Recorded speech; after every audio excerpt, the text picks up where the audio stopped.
దేశంలో అయినా రాష్ట్రంలో అయినా అధికారాన్ని మార్చే శక్తి ప్రజలకు వాళ్ళు వేసే ఓట్లకు మాత్రమే ఉంటుంది. ఎవరిని అధికారంలో ఉంచాలి, ఎవరిని పదవుల నుంచి దించాలి అనేది డిసైడ్ చేసేది కూడా ప్రజలే. ఇది అందరికీ తెలిసిన విషయమే. కానీ జనసేన అధినేత, ఆంధ్రప్రదేశ్ ఉప ముఖ్యమంత్రి పవన్ కళ్యాణ్ మాత్రం శనివారం నాడు భోగాపురం అంతర్జాతీయ విమానాశ్రయ ప్రారంభోత్సవ కార్యక్రమంలో వివాదాస్పద వ్యాఖ్యలు చేశారు. ఇవి ఇప్పుడు సోషల్ మీడియాలో వైరల్గా మారాయి. ఇప్పుడు ఈ విషయంలో పవన్ కళ్యాణ్ తీవ్ర విమర్శలు కూడా ఎదుర్కొంటున్నారు. ప్రధాని మోడీని ఉద్దేశించి మాట్లాడుతూ, రాజకీయంగా మిమ్మల్ని ఓడించే నాయకుడు దేశంలో లేడు, రాబోడు కూడా. దేశం కోసం మీరు పడిన శ్రమ, చేసిన త్యాగం, చూపించిన అంకిత భావానికి సాటి వచ్చే వాళ్ళెవరూ లేరు. మీరు స్వయంగా వద్దనుకుంటేనే అధికారం మీ చేతుల నుంచి వెళ్తుంది. కానీ మీరు దేశం కోసం పని చేసినంత వరకు మేమంతా మీ వెంటే ఉంటాం అంటూ వ్యాఖ్యానించారు పవన్ కళ్యాణ్ ఈ సభలో.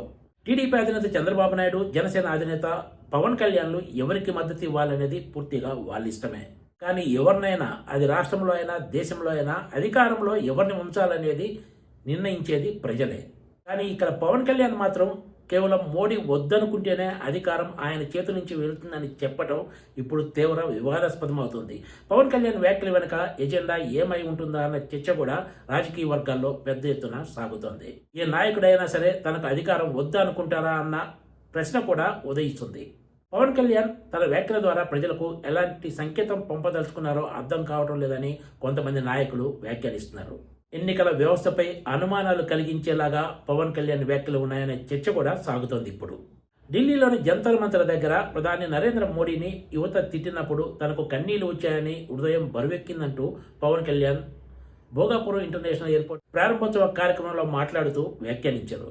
నీట్ పేపర్ లీక్ అయి ఎన్నో ఇబ్బందులు ఎదుర్కొని పదుల సంఖ్యలో విద్యార్థులు ఆత్మహత్యలు చేసుకున్నప్పుడు రాని కన్నీళ్లు, బరువెక్కని హృదయం మోడీని తిట్టినందుకే వచ్చాయని పవన్ కళ్యాణ్ చెప్పడం ఇప్పుడు తీవ్ర విమర్శలకు కారణమవుతుంది. ఇదే అంశంపై సోషల్ మీడియాలో పవన్ కళ్యాణ్ ఇప్పుడు పెద్ద ఎత్తున విమర్శలు ఎదుర్కొంటున్నారు కూడా.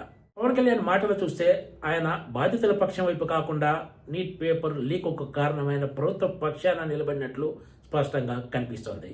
అదే సమయంలో జంతర్ మంతర్లో ధర్నా చేసిన యువతపై పోలీసులు చేసిన పాశవిక లాఠీ చార్జ్ గురించి పవన్ కళ్యాణ్ ఒక్క మాట కూడా మాట్లాడలేదు. ఆంధ్రప్రదేశ్ ముఖ్యమంత్రి చంద్రబాబు నాయుడు కూడా ఇదే తీరు. వీళ్ళిద్దరూ కూడా కేంద్ర విద్యాశాఖ మంత్రి ధర్మేంద్ర ప్రధాన్ రాజీనామా చేసినా కూడా నోరు తెరిచి మాట్లాడకపోవడం విశేషం. నిజంగా నీట్ పరీక్ష విషయంలో కేంద్రంలోని మోడీ సర్కార్ తప్పేమీ లేకపోతే కేంద్ర విద్యాశాఖ మంత్రి ధర్మేంద్ర ప్రధాన్ ఎందుకు రాజీనామా చేస్తారన్న ప్రశ్న ఉదయించక మానదు. ఇవేమీ పట్టించుకోకుండా పవన్ కళ్యాణ్ తప్పంతా యువత వైపే ఉన్నట్లు మాట్లాడుతున్నారు. ముఖ్యంగా ప్రధాని మోడీని వెనకేసుకొస్తూ తమ మద్దతు మోడీకే ఉంటుందంటూ చెప్పుకొస్తున్నారు. భోగాపురం ఇంటర్నేషనల్ ఎయిర్పోర్ట్ ప్రారంభోత్సవం సందర్భంగా ఈ కార్యక్రమంలో ముఖ్యమంత్రి చంద్రబాబు నాయుడు, ఉప ముఖ్యమంత్రి పవన్ కళ్యాణ్ స్పీచ్ చూసిన వారంతా కూడా ఈసారి భజన మోతాదు మరింత పెరిగిందంటూ కామెంట్ చేస్తున్నారు.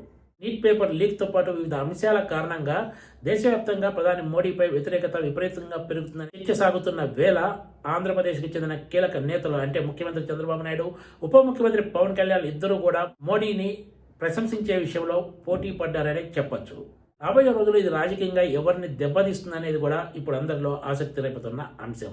ఇక్కడ విచిత్రం ఏమిటంటే ఎన్డీఏలో భాగస్వామ్య పక్షాలుగా ఉన్న టీడీపీ, జనసేనలు మోడీపై ప్రశంసల వర్షం కురిపిస్తుంటే ఆంధ్రప్రదేశ్లో ప్రతిపక్షంగా ఉన్న వైసీపీ కూడా వీళ్ళకంటే ఒక ఎక్కువే మోడీకి మద్దతుగా నిలుస్తుంది. ధర్మేంద్ర ప్రధాన్ రాజీనామా విషయంలో అటు చంద్రబాబు నాయుడు కానీ ఇటు పవన్ కళ్యాణ్ కానీ నోరు తెరిచి మాట్లాడలేదు. కానీ వైసీపీ అధినేత, ఆంధ్రప్రదేశ్ మాజీ ముఖ్యమంత్రి జగన్మోహన్ రెడ్డి మాత్రం నీట్ పేపర్ లీకేజీకి నైతిక బాధ్యత వహిస్తూ ధర్మేంద్ర ప్రధాన్ రాజీనామా చేశారంటూ ప్రకటించారు. దీన్ని స్వాగతిస్తున్నామంటూ కూడా ఆయన చెప్పుకొచ్చారు. ఈ ప్రకటన చూసి అవాక్ అవ్వడం వైసీపీ నేతల వంతైందని కూడా చెప్పొచ్చు. ఈ పరిణామాలన్నీ చూసి బహుశా దేశంలో ఎక్కడా లేని రీతిలో ఆంధ్రప్రదేశ్ రాజకీయాలు విచిత్రంగా ఉన్నాయనే అభిప్రాయం వ్యక్తమవుతోంది. Please subscribe TGTV.